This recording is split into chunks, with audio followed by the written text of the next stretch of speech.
open it. See?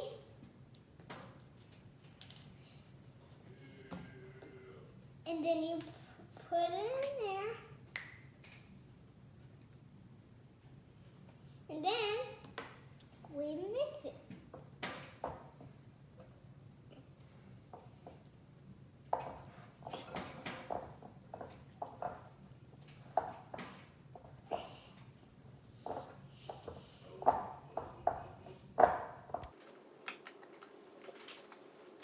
Now we're going to put them in balls.